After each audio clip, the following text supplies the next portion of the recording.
सीमा की शादी को 4 साल हो गए थे, पर अभी तक उन दोनों को बच्चे की खुशी नहीं मिली थी।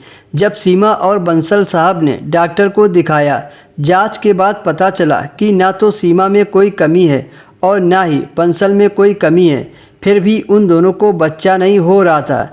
ये बात तो डॉक्टरों के समझ में भी नहीं आ रही थी कि आखिर चक्कर क्या है।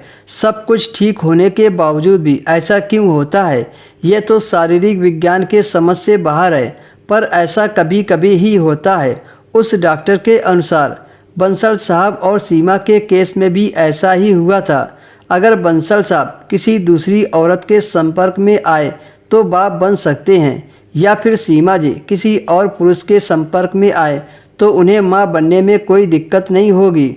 ऐसा उस स्पेशलिस्ट डॉक्टर का ओपिनियन था। जब बंसल साहब और सीमा जी को इस बारे में पता चला, तब से उनके जीवन में अंधेरा जैसा छा गया, या यूं कहें उनके विवाहित जीवन में उदासीनता छा गई।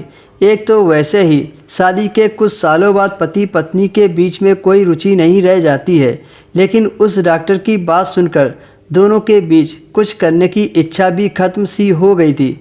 बंसल जी और सीमा जी दोनों ही बच्चे पाने के लिए बड़े बेकरार थे, पर भाग्य को कुछ और ही मंजूर था। सीमा जी ने बताया कि वे दोनों किसी भी बच्चे को गोद लेने की पक्ष में नहीं थे। सीमा जी का कहना था कि जब तक सीमा जी या बंसल जी का अपना खुद का बच्चा ना हो तो किसी गोद लिए बच्चे पर उन्हें वह प्यार आ ही नहीं सकता।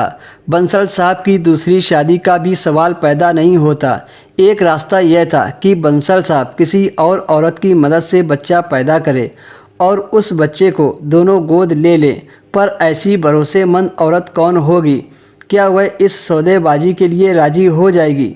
यह सवाल बड़ा मुश्किल था। दूसरा रास्ता यह था कि सीमा जी किसी और पुरुष के मदद से माँ बने और फिर उस बच्चे को वह रख ले। किसी पुरुष का साथ सीमा जी के लिए एक बड़ी दुविधा थी, जिसके लिए सीमा जी राजी नहीं थी। लेकिन हाँ, IVF की मदद से सीमा जी माँ बन सकती थी। यह एक सुझाव था जिस पर बंसल साहब और सीमा जी बातें कर रहे थे, पर बंसल किसी अनजान मर्द से बच्चा नहीं चाहते थे। मामला काफ़ी जटिल होता चला जा रहा था। अब क्या किया जाए? जहाँ तक बंसल साहब का सोनिया के प्रति छेड़छाड़ की बात थी, तो सीमा ने सोनिया को अपनी शादी और शादी के बाद के जीवन के बारे में कुछ बातें खुलकर बताई। सीमा जी ने कहा, देखो सोनिया, यह बहुत छोटी सी ज़िंदगी है।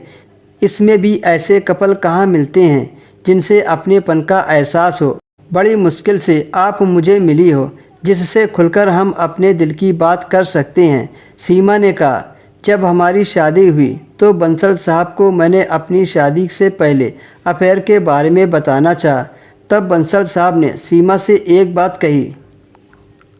उन्होंने कहा कि पुरुष और स्त्री किसी नाजुक घड़ी में जोश में आकर कुछ कर बैठे तो उसे बुरा नहीं मानना चाहिए। ज़रूरी सवाल यह है कि क्या आप किसी व्यक्ति से ज़िंदगी भर उसके सुख दुख में रहना और उसका साथ देना ही सही माना जाता है।